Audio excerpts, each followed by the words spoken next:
अपने प्रदेश के आदरणीय मुख्यमंत्री जी सहित सभी संतों के सारगर्भित और ओजपूर्ण वचन आपने सुने हैं। गीता को जीना है। आज ये कार्यक्रम करेंगे और हो गया गीता से संबंधित हमारा कर्तव्य, ऐसा नहीं है। इस कार्यक्रम में हम इसलिए उपस्थित है कि हमको गीता जीनी है और इसलिए पहली बात तो मुझे लगती है कि कार्यक्रम में उपस्थित हम सब लोगों ने गीता पठन का क्रम बनाना चाहिए। 700 श्लोक है, रोज 2 श्लोक पढ़ेंगे और उन पर मनन करेंगे। उसमें जो सार मिलता है उसको अपने जीवन में लागू करेंगे, जीवन की एक एक कमी सुधारेंगे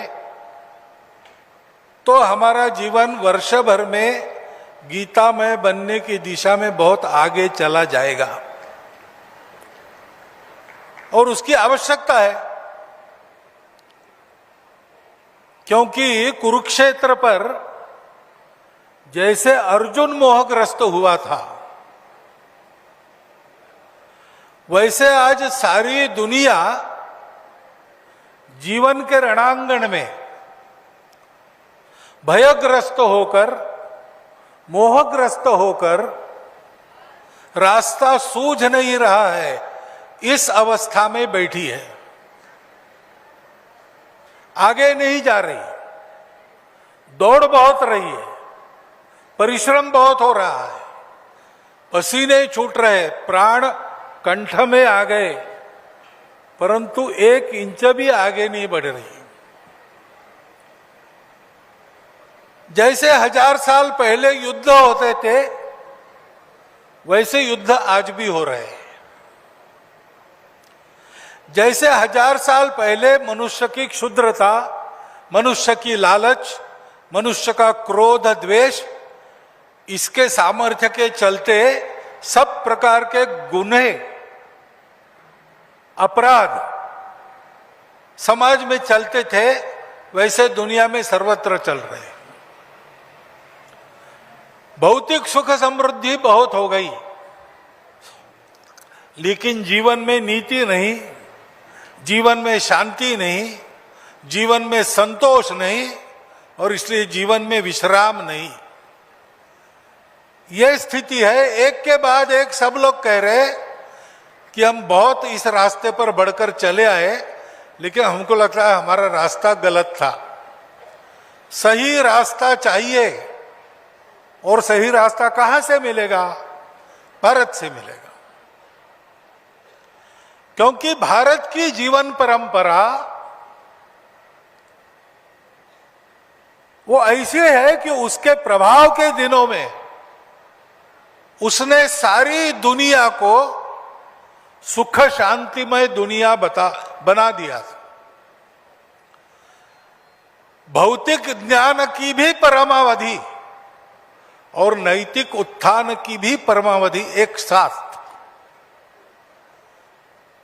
जीवन में अर्थ काम की कोई कमी नहीं, फिर भी सारे लोग धर्म से परस्पर व्यवहार करते हुए मोक्ष की ओर अपने जीवन को अग्रसर कर रहे हैं। इस प्रकार का अपने देश का चित्र था और उसी का अनुकरण सारी दुनिया करने के कारण सारी दुनिया में कम अधिक ऐसी स्थिति रही। 1 साल 2 साल नहीं, 3000 साल तक। उस जीवन को दुनिया चाहती है और दुनिया जानती है कि भारत के पास ये ज्ञान है। और श्रीमद् भगवद गीता युगों युगों के जीवन के अनुभव से भारत में जो ज्ञान स्थिर हुआ है, उस ज्ञान का सारांश है। सर्वोपनिषदो गावो दोग्धा गोपाल नंदना। सत्य के निकट बैठकर जो ज्ञान प्राप्त किया, अनेक धाराएं चली, अनेक संप्रदाय चले, अनेक नियम व्रत आदि चले, उन सब का जो निचोड़ है वो भगवत गीता में बताया गया। क्योंकि आज जैसे दुनिया लड़खड़ा रही, वैसे अर्जुन भी लड़खड़ा रहा था। और अर्जुन डरपोक आदमी नहीं था। अर्जुन आसानी से मोहग्रस्त होने वाला व्यक्ति नहीं था। वो तो कर्तृत्व का मूर्तिमंत प्रतिमान था। अत्यंत विपत्ति के क्षण में भी जहां सारी बातें लगती हो कि अपने खिलाफ है, वहां भी अपने धैर्य को न खोते हुए वो विजय प्राप्त करने वाला था। उसका एक नाम ही विजय है। ऐसा अर्जुन वो मोहग्रस्त हो गया। तब गीता का उपदेश हुआ। अर्जुन के प्रश्न बड़े गंभीर थे कि राज्य के लोभ में मैं अपने ही बंधुओं को क्यों मारूं?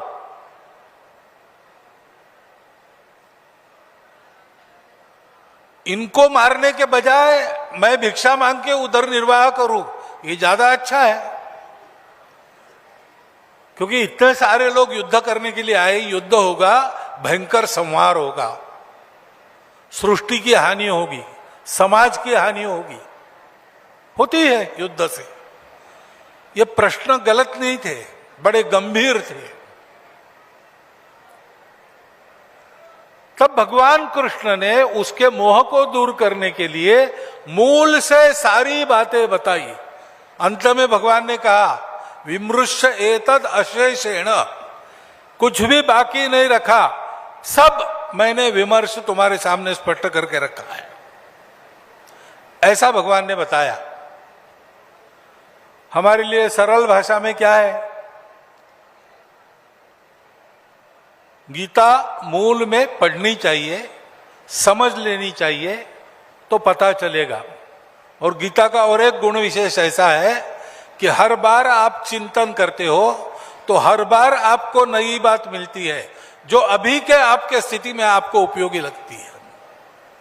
क्योंकि वो सब कुछ है, उससे सदा सर्वदा सब परिस्थितियों के लिए सब उपाय मिलते हैं।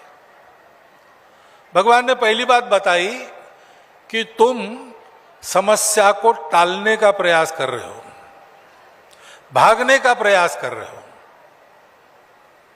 पहली बात है, भागो मत, खड़े रहो। समस्या आई, उसका सामने से मुकाबला करो। समस्या का निदान पाना है तो दाएं बाएं नहीं देखना है, समस्या के अंदर घुस के निदान करना पड़ता है। और इसलिए खड़े रहो, भागो मत।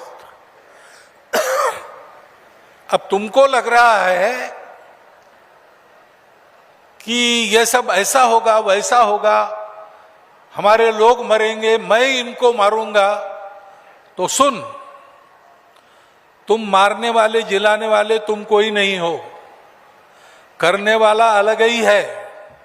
ये तुम्हारा अहंकार बोल रहा है कि मैं कर रहा हूं। जिसकी इच्छा से होता है उसको देखो तो तुम पाओगे कि कोई मरता नहीं, कोई मारता नहीं। क्योंकि जो मरता मारता है वो तो ऊपर का चोगा है, कपड़े हैं जो बदले जाते हैं। युद्ध नहीं होगा तो भी बदले जाएंगे, युद्ध हुआ तो भी बदले जाएंगे।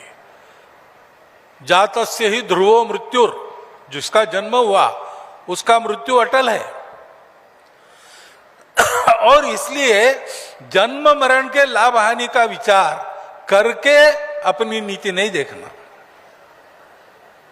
लड़ो। और जब आप, जैसे योगी जी ने कहा कि धर्म के आधार पर तुम संघर्ष करते हो, परिणाम जो भी होगा, तुम्हें सफलता मिलेगी कि असफलता मिलेगी, जो भी होगा तुम्हारे लिए लाभ का ही होगा। हतो वा प्राप्स्यसि स्वर्ग जित्वा वा भोक्ष्यसे मही। अन्याय असत्य के सामने सर झुका के जीने के बजाय एक क्षण बिजली के जैसा चमक कर उसके बल के सामने नष्ट हो जाना भी कितनी बड़ी कीर्ति प्राप्त कर देता है।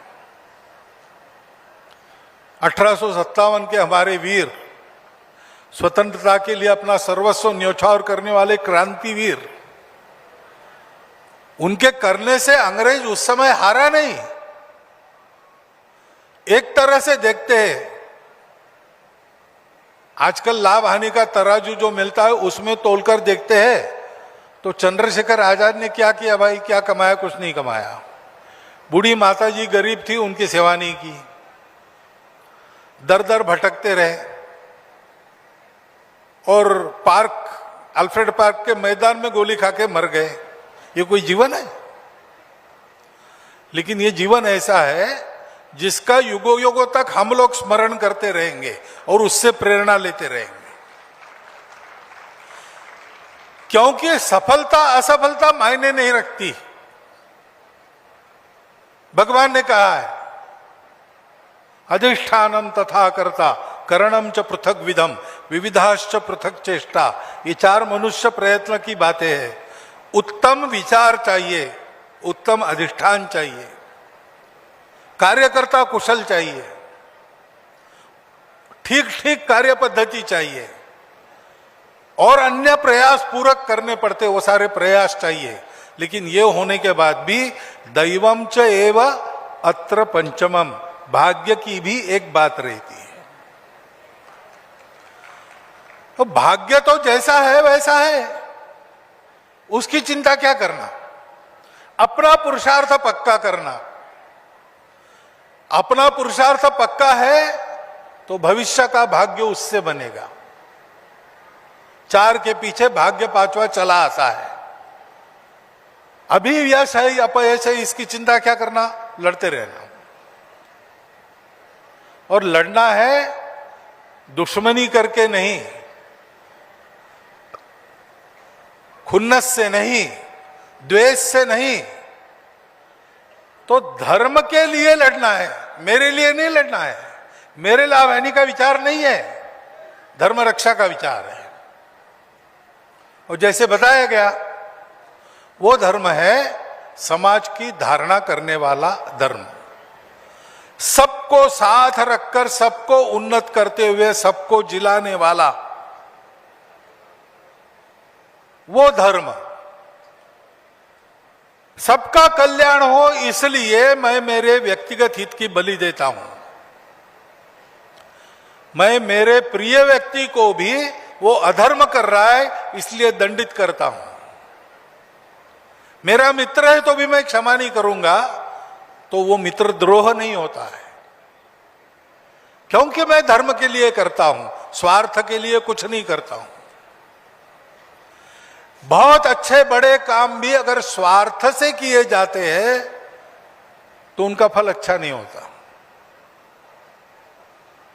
और छोटा सा भी काम आपने किया लेकिन वो परार्थ के लिए किया, परोपकार के लिए किया, सेवा के लिए किया,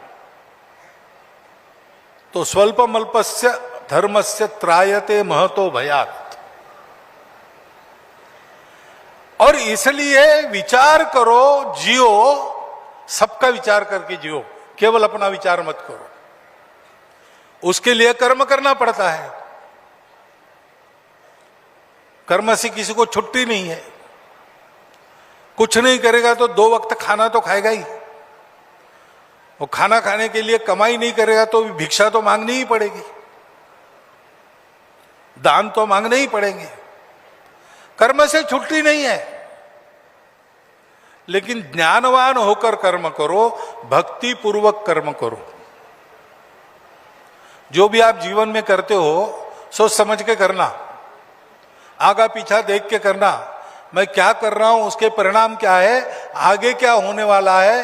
अभी ये बहुत अच्छा दिखता है, लेकिन 3 प्रकार के सुख जो बताए गीता में, सात्विक सुख का वर्णन किया है, यत्तद अग्रे विषमीय परिणामे सुखोपमो। पहले बहुत कड़वा लगता है, दवाई जैसा, लेकिन परिणाम उसका बहुत सुखद होता है। सुख का रूप दिखने में पहले एकदम आनंददायक रहेगा ऐसा नहीं है। कुछ कुछ बड़े अच्छे लगते हैं कर्म, लेकिन परिणाम विष के जैसा होता है। तो ज्ञान चाहिए। 3 प्रकार की प्रवृत्तियां हैं। हमको सात्विक प्रवृत्ति में रहना है। रजोगुण भी चाहिए कर्म करने के लिए, लेकिन वो सत्वोन्मुखी होना चाहिए। आदि आदि बातें, कर्म कैसे करना, कौन से गुण दैवी है, ये सारा भगवान ने बताया और कहा कि देखो ये तुम करो, परिस्थिति का रोना मत रोना। परिस्थिति तो आती जाती है। अपने यहां एक कहानी है परंपरा में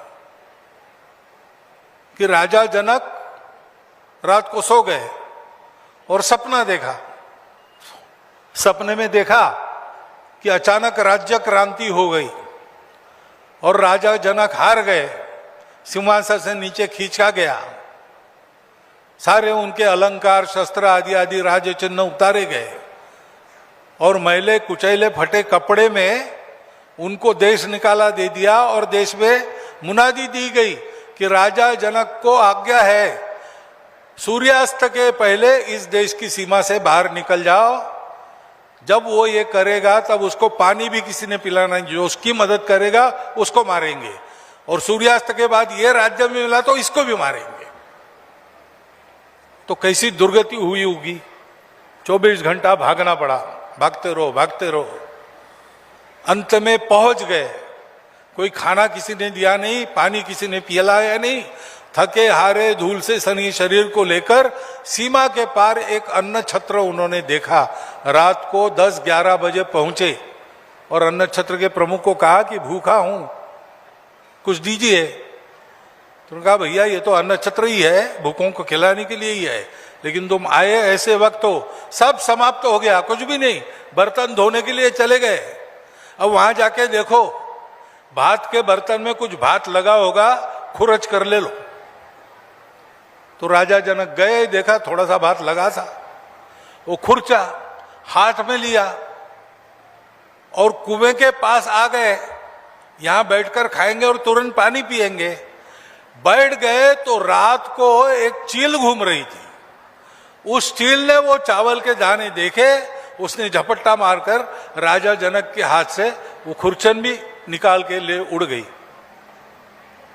राजा जनक हताश होकर जोर से चिल्लाए, क्षुब्ध होकर चिल्लाए और जग गए। देखते हैं तो महल में है, नरम नरम बिस्तर है। इनकी चिल्लाहट सुन के सब नौकर जमा हो गए। कोई पानी पिला रहा, कोई पंखे से हवा झुला रहा। क्या हो गया महाराज पूछ रहे। थोड़ी देर में राजवैद्य आए, नाड़ी वाड़ी देखने लगे। तो राजा जैन्य ने कहा कि अभी तो मैं इतना भूखा, सब प्रकार से हताश होकर निराशा से चिल्लाने वाला था, यहां तो कुछ भी नहीं है।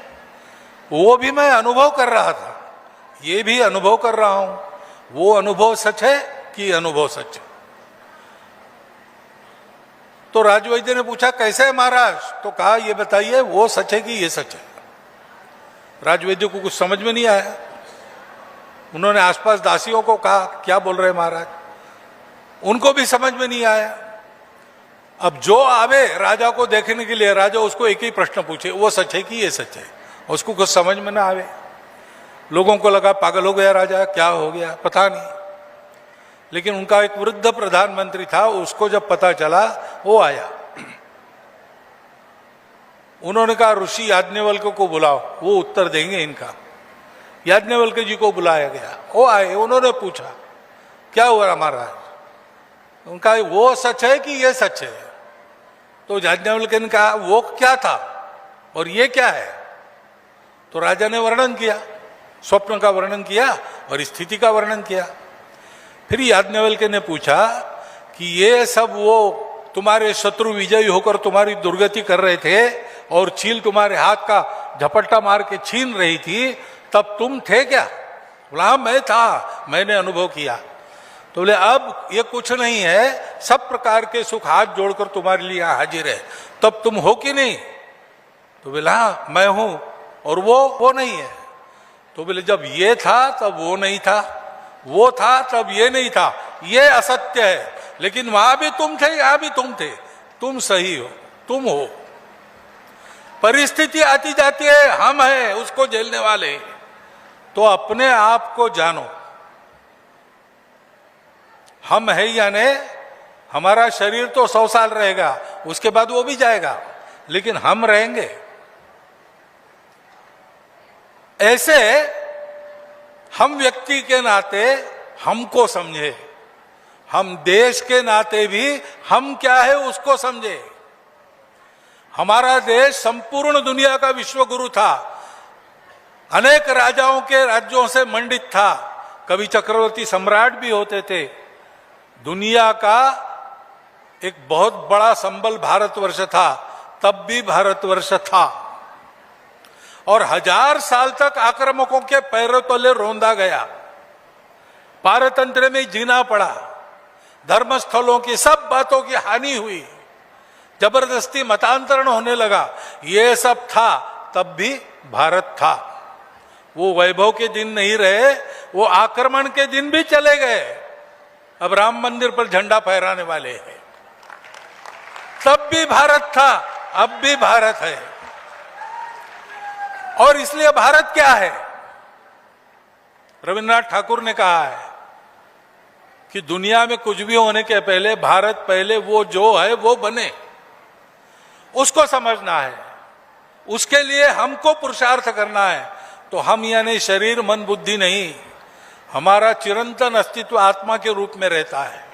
संस्कार लेके हम चलते जन्मों जन्मों की, हम है ये समझकर सारा भय छोड़कर कर्तृत्व पुरुषार्थ इस राह पर चलना, फल की चिंता किए बिना, और जो किया अपने अहंकार से उसमें लिप्त न होते हुए, मैंने किया, मेरा क्या हुआ, मेरे लोगों का क्या हुआ, ये न सोचते हुए जब जो करना है वो करना है।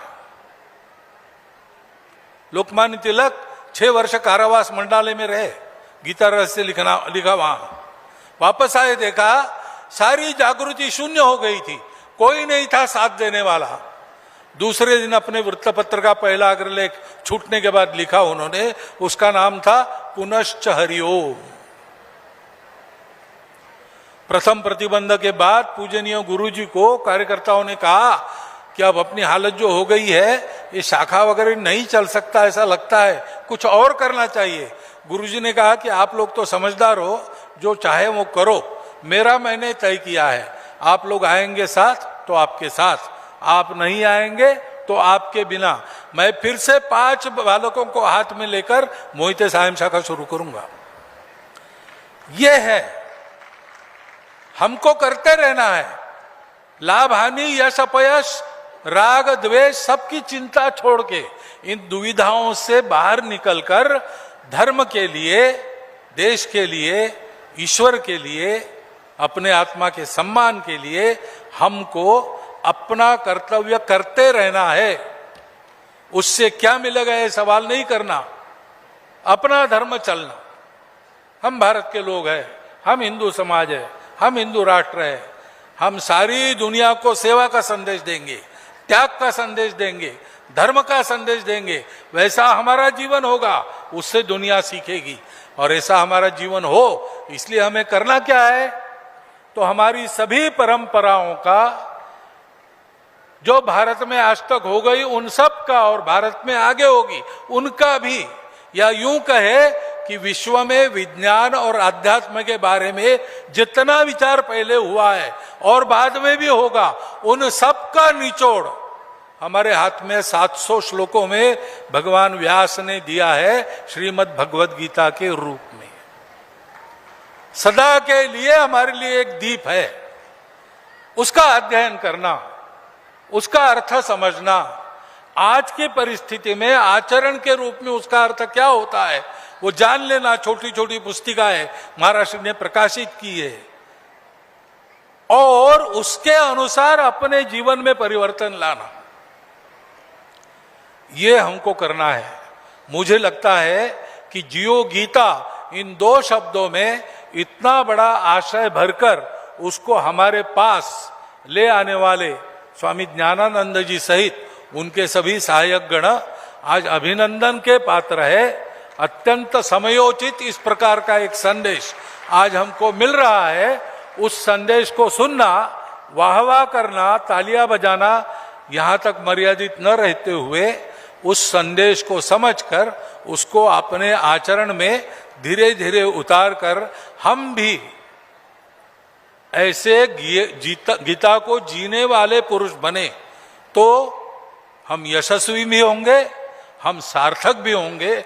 और यशस्विता हमारी गाई जाएगी, कभी कभी लोग भूल भी जाएंगे, परंतु सार्थकता हमारी शाश्वत रूप से बनी रहेगी। उस शाश्वत सार्थक के जीवन का हम सबको लाभ हो, भारतवर्ष को लाभ हो और भारतवर्ष विश्व गुरु बने, इस एक शुभकामना को आपके सामने रखता हूं, आपको देता हूं। मेरे सहित सब पर आज की ये बात लागू है, ये आपको बताता हूं और आपने सुन लिया, इसलिए आपका धन्यवाद करता हुआ मेरे 4 शब्द समाप्त करता हूं। भारत माता की